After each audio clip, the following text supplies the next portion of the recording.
आज का मुद्दा सबका साथ सबका विकास। तो सबका साथ सबका विकास पे हम बात करेंगे। आज जिस तरह से 2014 में केंद्र में सरकार आई थी मोदी सरकार, और 2017 में आई थी उत्तर प्रदेश में योगी सरकार। योगी सरकार जिस तरह से कहते हैं सबका साथ सबका विकास। तो नमस्कार, मैं अर्चना और आप देख रहे हैं हंगामा टाइम्स। क्या सबका साथ सबका विकास हुआ है? सबसे बड़ा सवाल ये है। कानपुर के सचेड़ी थाना से एक किशोर की वारदात की खबर सामने आई है। दलित समाज से ये बात सामने आई है, जहाँ पे एक नाबालिग बच्चे ने सिर्फ नल को छुआ और नल को छूने के बाद में वहाँ पानी पिया, तो उसके साथ में इस तरह से अभद्रता हुई। उसको थूक चटाया गया, जूते से पानी पिलाया गया, उसको मारा गया, चप्पलों से मारा गया, उसके ऊपर अभद्र टिप्पणियाँ करी गई। तो आज का मुद्दा है, हमारे साथ में हैं चंद्रपाल जी हैं जो साथ में आदर्श समाज पार्टी के अध्यक्ष भी हैं। तो आज का मुद्दा है सबका साथ सबका विकास। जिस तरह से कानपुर के सचेड़ी थाना से मामला सामने आया है, तो आपको क्या लगता है सबका साथ सबका विकास हुआ है? ये विकास क्या है? प्रधानमंत्री के सोची हुई बातें हैं। उन्होंने सोच के एक नारा दे दिया कि सबका साथ सबका विकास होना चाहिए पॉपुलर बनने के लिए, मगर हम हमेशा उनसे यही कहते रहे कि सबका साथ सबका विकास के साथ साथ आपको सबकी भागीदारी, हर बात में भागीदारी सुनिश्चित कराई। कानपुर में इस तरीके से एक नाबालिग बच्चे के साथ में ऐसा हुआ है। है। हजारों वर्षों से अर्चना जी, हजारों वर्षों की बात छोड़ दीजिए, अब तो 2047 में आज़ादी मिल चुकी, उसके बाद संविधान लागू हो गया, जहां बाबा साहब ने सबको बराबरी अधिकार दिलाया, शिक्षा को सर्वोपरि करा।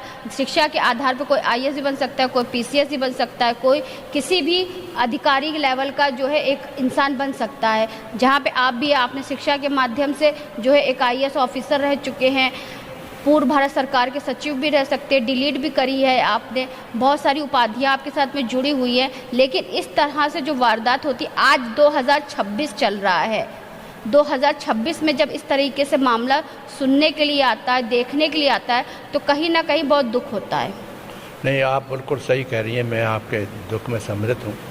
मैंने देखा है कि हृदय विदीर्ण ऐसी घटनाएं होती हैं, उसका कोई दोष नहीं होता, सिर्फ इसलिए क्योंकि वो दलित है या बैकवर्ड का है, उनके साथ ऐसी घटनाएं होती हैं जो बहुत ही निंदनीय है और समाज के ऊपर ये कलंक है। और जितने भी कलंकित इस तरह के आदमी, उनके खिलाफ कार्रवाई करने के लिए संविधान में प्रावधान है और फ़ौरन कार्रवाई होनी चाहिए। और कार्रवाई होने के साथ साथ जब तक आप सख्ती से कानून का पालन नहीं किया जाएगा और ये बातों को नहीं देखोगे, तो बड़े से बड़े officers and chief justice of India तक पे भी जूता फेंका गया। आप इमेजिन करिए, उनसे बड़ा तो कोई है नहीं। किसी तरह से एक चीफ जस्टिस ऑफ इंडिया एक आदमी बन पाया, तो उस पर भी जूता फेंका गया। तो आप अनुमान लगाइए कि अभी भी मानसिकता के जो दूषित मानसिकता है, उनसे लड़ना इस समाज में, इस देश में बहुत ही मुश्किल हो रहा है। उसको ठीक करने के लिए हमने यही कहा कि ये जड़ है। उस बच्चे ने सिर्फ सरकारी, जो कि किसी घर का नहीं था, ना किसी समाज का था, सरकारी नल से उसने पानी पिया। पानी पीना क्या इतना बड़ा जुर्म हो गया? ये जुर्म क्या, ये अपराध, ये है अपराध, सबसे बड़ा अपराध है। और इनफैक्ट साथ देखना पड़ेगा कि शासन क्या कर रहा है इस मामले में। किसी भी हालत में जब एजिटेशन वगैरह शुरू होता, तब कहते हैं कि साहब ये एजिटेशन करना शुरू किया, मगर ये ऐसी बातें होने के बाद जो उसके मानवता के ऊपर प्रहार है, केवल अकेले। तो छोटे बच्चे के दिमाग पे, यानी कि उसके मानसिक स्वभाव पे क्या असर पड़ा होगा कि जिस तरह से उसने सिर्फ पानी पिया तो उसको जूते से पानी पिलाया गया, थूक चटवाया गया, चप्पलों से मारा गया, अभद्र टिप्पणियाँ करी गई। यही तो आज लड़ाई संघर्ष है। क्या सम्मान मिलाना, सम्मान नहीं देना चाहते। और हमारे समाज के लोग, दलित समाज के लोग जो है, यही सोची बातें सोचते हैं कि हमें सम्मान मिल रहा है। कोई मीठी मीठी बातें कर दे तो बहुत बड़ा वो है, कभी खाना खिला देते हैं। यही जो लोग होम मिनिस्टर और वो तमाम मंत्री हैं, ये लोग जा के दलितों के घर में नाटक करने के लिए बैठ जाते हैं, खाना खाने के लिए। और बहुत सबसे मजबूत जो दलितों में है, उसके यहाँ खाना खाते हैं, दिखाते हैं कि मैंने दलित के यहाँ खाना खाया। आगरा में मैंने देखा कि माननीय होम मिनिस्टर वगैरह गए थे एक जगह के, जो बहुत जूते का बहुत बड़ा कारीगर है, बहुत रुपया है उसके पास, उसके यहाँ खाना खाया और प्रचारित किया कि साहब देखिए वहाँ आए थे और लीडर्स ने, भाजपा के लीडर ने दलितों के यहाँ खाना खाया। ये समता बता रहे हैं कि इससे समता आ रही है। हम कह रहे हैं कि समता कहाँ आ रही है, ये सब दिखाने की क्षमता है। और अगर क्षमता आ जाए फिर तो देश का क्या है, उसको मुर्गा ही बनाया गया। इसलिए हमने कहा है कि सोच समझ के ये निकाला कि अपनी पार्टी का एक उद्देश्य रहा है, जातीयता समाप्त होनी चाहिए। जातीयता समाप्त कैसे हो उसको भी हमने बाकायदा रास्ता बताया है कि जितने भी उन लोगों से बात करना चाहता हूँ जो बड़े बड़े नेता बने हुए हैं देश के, कर्णधार हैं, प्राइम मिनिस्टर हैं, होम मिनिस्टर हैं और बाकी मंत्री हैं, डिफेंस मिनिस्टर, सारे पद इनके ऊपर हैं। क्या ये नहीं कर सकते कि संविधान के अंतर्गत जातीयता कैसे समाप्त हो ये बताएं। प्रधानमंत्री जी के जब कहा गया कि उनकी माँ को जात के आधार पर गाली गई नीच जात के हैं, तो प्रधानमंत्री भी किसी सभा में रोने लगे। तो मैंने कहा आप अकेले कैसे ठेस पहुँची है और आप रोने लगे, अपनी माँ के ऊपर कीचड़ उछाली गई। यहाँ तो रोज़ाना कितने केसेस, कितने दर्ज केस होते हैं उनके खिलाफ, जो इस तरह से व्यवहार होता है उनके साथ। क्या बीतती होगी उनके बाद, क्या उनका मॉरल ऊंचा कैसे उठ सकता है जब वो मॉरली इतने हज़ारों वर्षों चला हुआ है। इसीलिए जाति भिन्न समाज की स्थापना करना ज़रूरी है। कहते ज़रूर हैं मगर कोई इसमें आगे आकर के आंदोलन नहीं करता, और आंदोलन की स्थिति अब आ रही है कि आंदोलन करना पड़ेगा और आंदोलन कर। आप जो ये वारदात हुई एक छोटे से बच्चे के साथ में इस तरीके से अभद्रता करी गई, तो आप किस नज़रिए से इसको देखते हैं? मैं तो ऐसे बहुत ही गंभीरतम अपराध मानता हूँ और मैं इसी के लिए लड़ भी रहा हूँ। हमने कहा कि आप जातीयता समाप्त करने के लिए ऑर्डर करिए ना, आप करिए। सबका साथ सबका विकास किस तरीके से हो रहा है? सबका साथ सबका विकास का मतलब धोखा है। हमने कहा सबकी भागीदारी भी सुनिश्चित करिए, तो वो आज तक नहीं हुई। प्राइम मिनिस्टर ने बुलाया था हमको, और एक बच्चे के साथ में इस तरीके से व्यवहार। हाँ, यही तो है, बच्चों के साथ में, महिलाओं के साथ में। जिस बच्चे को पता नहीं होता कि जाति क्या है, क्या होती क्या मतलब बेचारा वो जानता भी नहीं। पानी पी रहा है, नल है, नल में से पानी उस बच्चे को क्या पता कि मुझे ये चीज छूना है, ये चीज नहीं छूना है, ये इस जगह से ये चीज लेना है नहीं लेना है, क्योंकि बच्चे तो बच्चे होते हैं। इसलिए हमने कहा कि जड़ पकड़िए, जातीयता समाप्त कहाँ से हो रही है तो जातीयता समाप्त करिए। और जातीयता के आधार पर उदाहरण है हमने दिए, पर्सनली उदाहरण भी दे के हम भाषण दिए हैं कि देखिए किस तरह से महसूस होता है। हमने तो कर सहायता करना है उसकी हम, और आप जो वो हमें उल्टा लटकार रहा है कि आप कहाँ कौन जात के हैं, क्या है। तो बड़ा बुरा लगता है कि एक तो आप दिल से उसकी सहायता करना चाहते हैं, दूसरी तरफ वो जब हो जाता है तब कहता है कि आपकी जात के। तो महसूस होता है कि ये जो वो है कन्वर्जन है, जात के दिमाग में जहर घुसा हुआ है, उसको दूर करने के लिए एक्ट में कानून लाइए।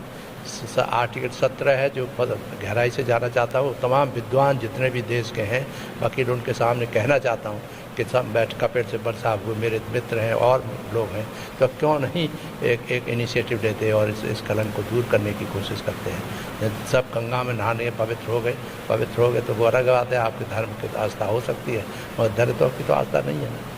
दलित को तो इस तरह का जो व्यवहार उनके साथ होता है तो महसूस होता है कि इस देश का वो वास्तव में आगे चल के सही निवासी बनेगा या नहीं बनेगा, या महसूस होता है कि तमाम लोग करते हैं। तभी गुस्सा भी आता है, लोगों को एजिटेशन करते हैं।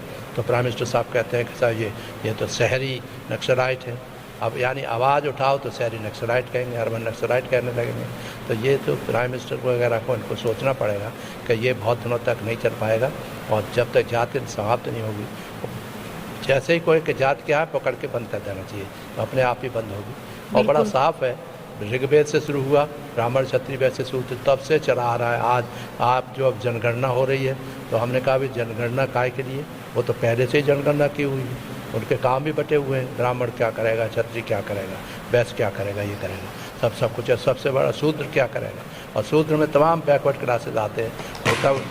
होता ये है कि सबको बांट रखा है, और बांट रखा है कि साहब ब्राह्मण का काम केवल पढ़ना लिखना है, क्षत्रिय का काम समाज को मानवीय अधिकारों से संरक्षण करना है, और उनको जो है भैंस को व्यापार करना है, गाय पालना है, ये करना है। ठीक है, आप करिए, मगर तब से आज तक हज़ारों वर्ष हो गए, वैसा का वैसा ही सिस्टम बना हुआ है, कोई अंतर नहीं है किसी भी हालत में। ये तो दिखाने वाली बातें हैं। सबका साथ सबका विकास कहाँ है बताएं प्राइम मिनिस्टर साहब कि दलितों का क्या उद्धार किया उन्होंने? फर्जी टाइप के एक गुण गेहूँ बांटना शुरू किया, गेहूँ बांट के उनको डिमोरलाइज और कर दिया कि सारे तुम लोग इसी लायक हो कि तुम भीख मांगने की तरह गेहूँ खाओ। ये हम कहते हैं कि आप गेहूँ को बेच दीजिए, सबको एक्सपोर्ट करिए, उससे पैसा कमाइए, और उनको वो तनख्वाह दे दीजिए जो वो लायक है, जिसके लिए वो तनख्वाह फिक्स है, नेक्स्ट है। तो उससे मोरल हाई रहेगा कि मैं अपनी कमाई खा रहा हूँ, अपने कमाए हुए धन से ही मैं अपना परिवार का भरण पोषण कर रहा हूँ। सही ये कहा नहीं आपने। करेंगे, इसमें कोई रिएक्शन नहीं होता। और बड़े बड़े ministers, prime minister, chief minister सब हैं, सब सुनते हैं कि चंद्रपाल चिल्ला रहा है कि जब तक ये नहीं करोगे तो आज नहीं कल नहीं मैं मर जाऊंगा, मगर फिर भी ये चलती रहेगी बात। तो ये थे हमारे साथ में आदर्श समाज पार्टी के राष्ट्रीय अध्यक्ष चंद्रपाल जी, जिनसे हम आज के मुद्दे सबका साथ सबका विकास को लेकर के हम बात करने के लिए, क्योंकि आज का हमारा मुद्दा था बीजेपी सरकार का सबका साथ सबका विकास को लेकर। जिस तरह से उन्होंने एक मुद्दा उठाया था कि हमारी सरकार जब आएगी सबका साथ सबका विकास होगा, लेकिन कानपुर नगर और कानपुर जिले का जिस तरह से सचेड़ी थाना से ये वारदात सामने आई है, जहां पे एक छोटे बच्चे के साथ में इस तरह से अभद्रता हुई। दलित था वो बच्चा, दलित बच्चे के साथ में क्या ऐसा होगा? उसको सिर्फ उसने एक सरकारी नल से पानी पिया, पानी पीने की सजा उसे ये मिली कि उसे जाति सूचक शब्दों से उसको संबोधित किया गया, साथ में जूते से उसको पानी पिलाया गया। सचेड़ी थाने का ये मामला है, जहां पे एक दलित बच्चे के साथ में इस तरह से अभद्रता हुई। तो 2014 से लेकर के आज 2026 हो गया है, 1947 से लेकर के आज 2026 हो गया है। क्या सबका साथ सबका विकास हुआ है? सबसे बड़ी बात यह है कि जिस तरह से चाहे बीजेपी सरकार हो, चाहे कांग्रेस सरकार हो, चाहे मायावती सरकार हो, चाहे आप पार्टी हो, चाहे सपा पार्टी हो, जब भी कोई ना कोई पार्टी आती है, जब वो बन जाती है तो सबका साथ सबका विकास एक किनारे रह जाता है, सभी पार्टियों का अपना विकास होता है। वहीं पे जो कानपुर थाना सचेड़ी का ये मामला सामने आया, जहां दलित बच्चे के साथ में इस तरह से जाति सूचक शब्दों का इस्तेमाल किया गया, जूते से उसको पानी पिलवाया गया, साथ में जूते चप्पल से उसको मारा भी गया, साथ में उसके साथ में अभद्रता भी करी गई। तो सबसे बड़ा सवाल यही है आज की सरकार से, सबका साथ सबका विकास कहाँ है? तो इसी के साथ मैं अर्चना आपसे जानना चाहूँगी। धन्यवाद, बने रहिएगा हंगामा टाइम न्यूज़ चैनल के साथ में। ऐसे ही हम आपको खास मुद्दों पे खास बातचीत करते रहेंगे आपसे चंद्रपाल जी के साथ में। धन्यवाद। हंगामा टाइम्स की तमाम खबरों को देखने के लिए हंगामा टाइम्स को सब्सक्राइब कर लीजिए और बेल आइकन दबा लीजिए। अगर आपको ये वीडियो अच्छा लगा हो तो लाइक बटन प्रेस कर अपनी प्रतिक्रिया हमारे कमेंट बॉक्स में देना मत भूलें।